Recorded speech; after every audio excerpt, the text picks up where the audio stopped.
Today we're discussing a very controversial topic within the lock community, and I felt that it needed to be addressed at some point in this channel, so why not today? The issue we're discussing is dreadlock wax. Hey guys, welcome back to the Dreadlock Culture channel. My name is Nadia, and in today's video, we're going to be discussing what dreadlock wax is and the benefits and the consequences of using it on your locks. So let's get right into it. Let's first discuss what locks are. So at the very basic essence, locks are pieces of matted or knotted hair. And the cleaner the hair is, the easier that it's going to lock, and it's gonna have an easier time transforming into locks. Imagine anyone with loose hair who doesn't use conditioners. Their hair would turn into locks or knots right away if they just use shampoo. And that's because shampoo is what strips your hair from dirt, excess oils, and the silicones and certain products like that. And once all of those things are stripped out of your hair, then it gives it the opportunity to, in other words, stick together and transform into knots. So I have a funny story about this. Back when I was 10 years old, I remember I washed my hair in the shower and I didn't use conditioner. And so I got out of the shower and I started brushing my hair. Come to find, I have this massive knot, like at the very, very top of my head. And I did what any normal 10-year-old would do. And I just didn't ask for help because I felt like I could solve this problem on my own.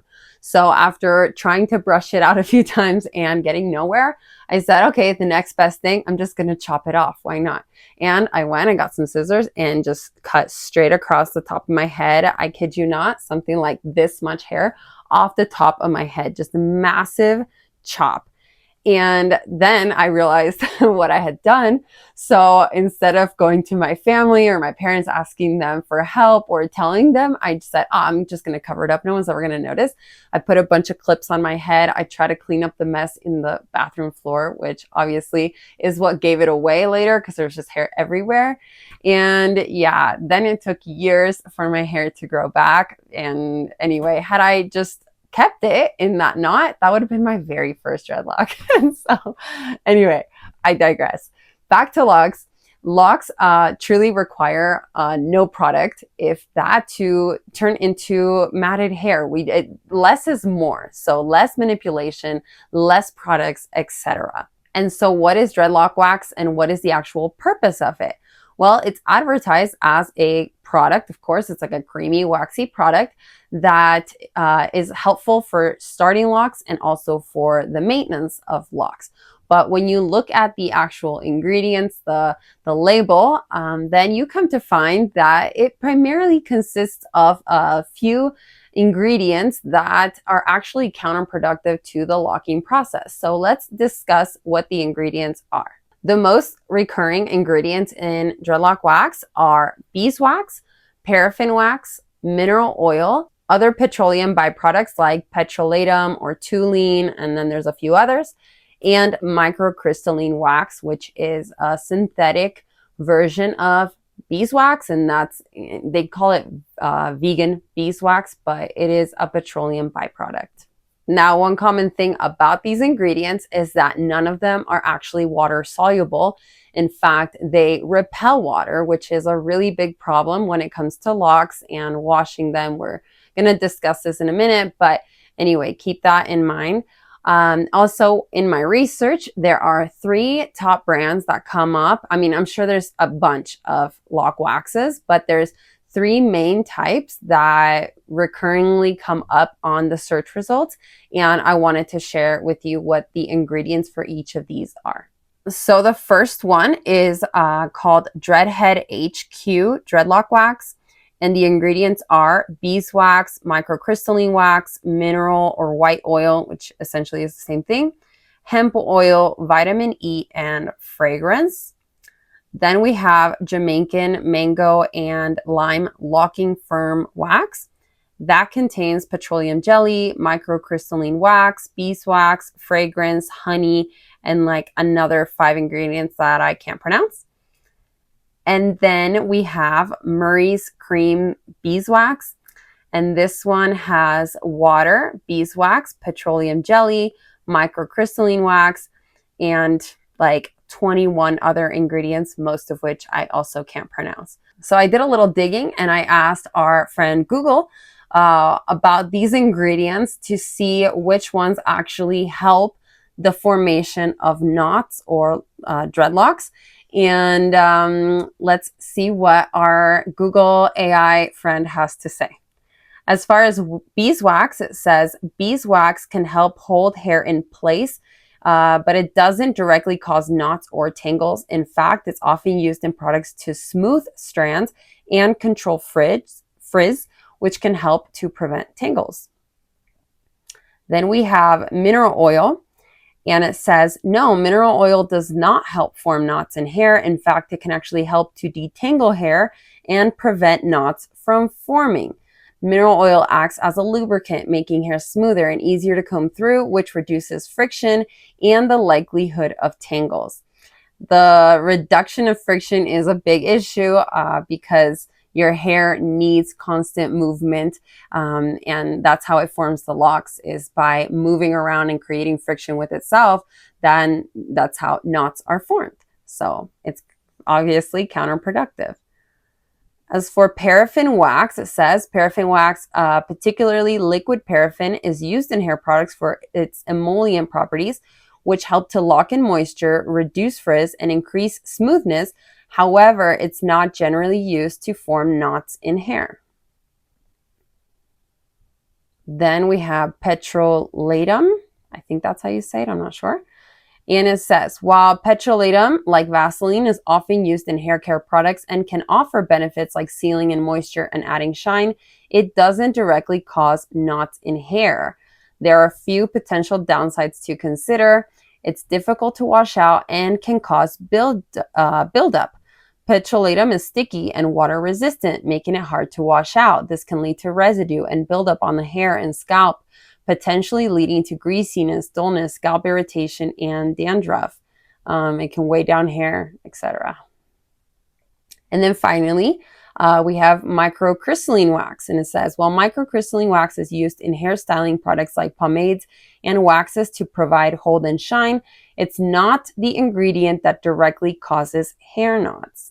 And then down here it says, wax and knots in dreadlocks. While some dreadlock waxes act as a binding agent to help form and maintain new locks by gluing hair together, this can also prevent the friction needed for new knots to form naturally. So I think AI also agrees that for you to have locks, or for your hair to form knots and locks properly, it needs to have that freedom and the flexibility to have movement and friction and create those knots naturally, all of which these ingredients do not offer that. Still, some people might think that wax is great for certain hair types to like help initiate the process, and no worries, it can be washed off later. But unfortunately, that is not the truth. The process of putting wax in your locks basically involves you just putting a little bit on your hand, and then you taking the piece of hair that you want matted and doing some palm rolling, which would be like this movement, correct? So while you're doing that, in that movement, you're basically just like pushing in the product into the inner parts of the lock, and ultimately it just holds that structure. So it's going to act like it's sticking it together, it's holding this dreadlock in place, but it's actually just the wax that's sticking all the hair together and getting inside into the very inner parts of the lock. Shampoo, what it does is it washes the surface of the locks primarily, but it actually doesn't go like way into the deep layers of the lock. And so that is why like a lock detox every 3 to 6 months is really important, because you need to soak your locks with like baking soda and apple cider vinegar. That helps to remove all the extra stuff that just gets accumulated in the inner parts of the locks. And then when you do your lock detox, you're going to notice that the water afterwards is just really dark, and that's because of all that extra stuff that was stuck in your locks that just shampooing alone doesn't remove. So in the same way, if you have any waxy or sticky substance on your locks, it actually requires a lot of like manual friction for you to wash it off. And that's just basically impossible to do on the inner parts of the lock, where like the actual wax is kind of hiding inside of. Another point that people can argue is that, oh, well, I'm just going to wash my hair with really hot water and the hot water is just going to melt it right off. And unfortunately, that's also not true.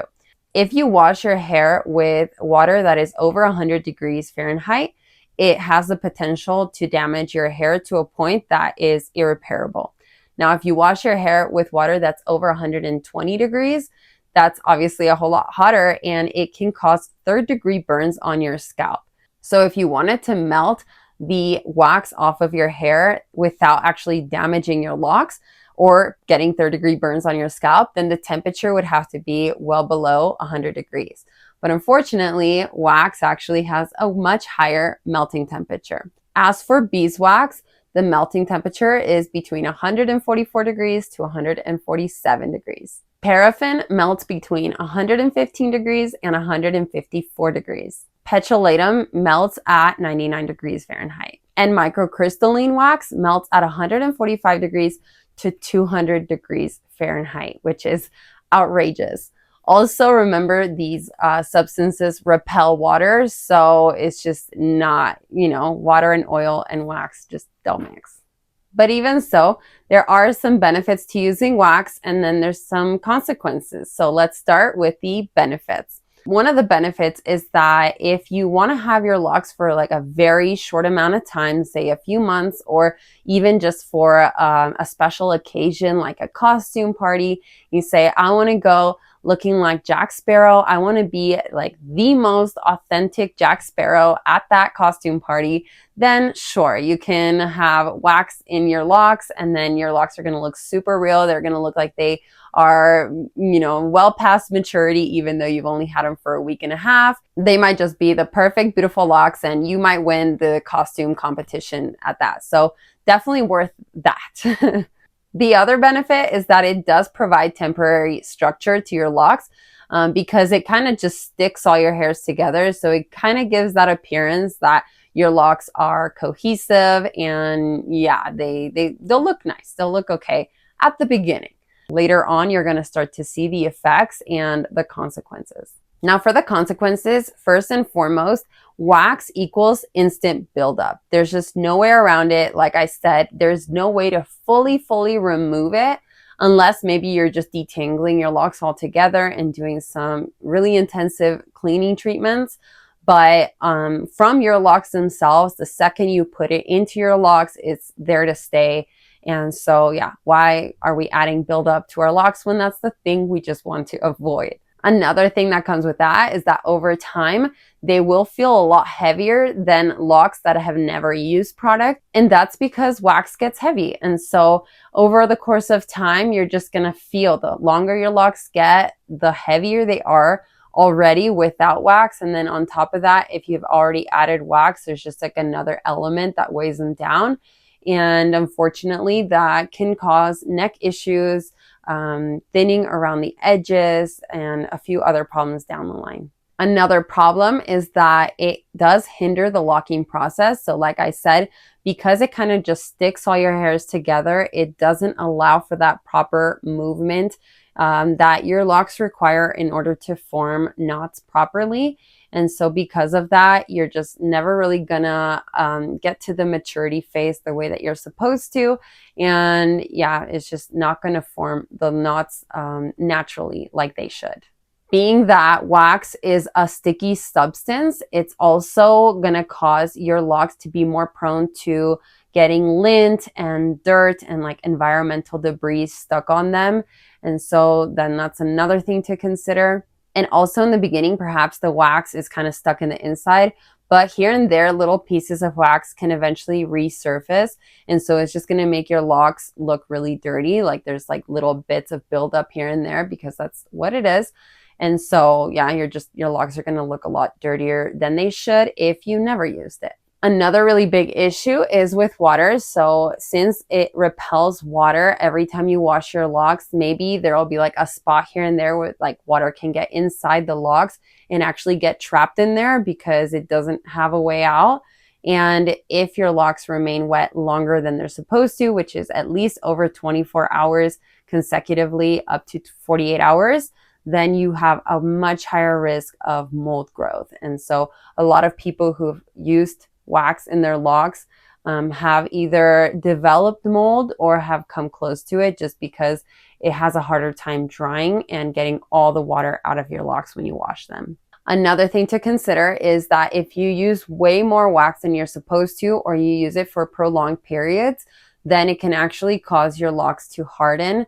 And then you're just going to have very stiff, heavy, and hard locks because wax, again, since it melts at such a high temperature, then when it's not too warm, it's going to actually harden. And so you're going to see that and notice that in your locks. And finally, it costs money, and using no products is free. I'll take that any day over maybe a $10 or $20 container of wax that is going to cause a lot more problems for your hair down the line. But at the end of the day, the choice is yours and you can get your locks done the way you want them to. So I'm not here to tell you, don't use wax, use wax. Like, you have the freedom to do what you want. But if I didn't convince you not to use it or the harmful effects of it, and you're still convinced that you want to try it out or you want to start with it, then I just recommend that you take like 2 of the locks from the base of your neck that you don't mind sacrificing later on and trying it on those locks. So try it for maybe a period of a few months. Like right away, maybe you think there's like huge benefits and they look great and they're not frizzy and they're just everything you dreamed of.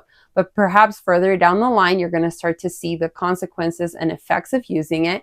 And at that point, there's no turning back. And so if you test it on just a couple of locks and you come to find that actually that was a mistake and you regret doing it, then it's easier to chop a couple of locks off of an area that is not very noticeable off of your head versus having to chop your entire locks off, like your entire head of locks, or having to try to brush them out, which is also going to be extremely difficult. Now, if you're here thinking, oh no, I've actually used wax in my locks and what do I do now? How do I remove it?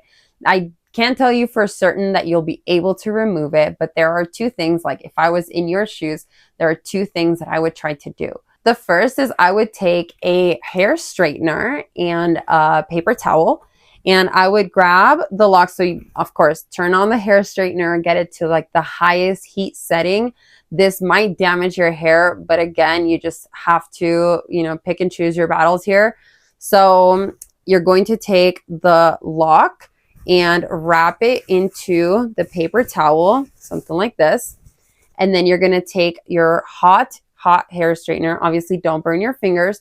And then you're just going to press against it and, roll it around and just squeeze your locks. So then basically the heat of the hair straightener will transfer over to your locks, and then the paper towel will absorb as much of the wax and take it out. Again, it's not like a foolproof method. It might not get it all out, but it could take significant amount of it out. And it is a little bit of a hassle, but you just, that's perhaps one of the best ways to get a good chunk of it out. Then the second thing that you can try, and maybe I would do it after that procedure, is to wash your locks with a clarifying shampoo. And you're just going to have to scrub real good, but that's the second option. And then finally, this third option, actually, it's not going to remove the wax, but it might lessen like the appearance of wax residue, and that's an apple cider vinegar soak. So what you can do is do like 1 part apple cider vinegar to 3 parts water, and then soak your locks in that for 20 to 30 minutes and then rinse it off. And it should help somewhat just lessen the appearance of it and make them look cleaner, but it's not actually going to remove the wax from your locks. So there you have it, my friends. That brings us to the end of today's video. Thank you so much for watching. I hope you learned something new. I hope you enjoyed it. If you did, please leave it a thumbs up.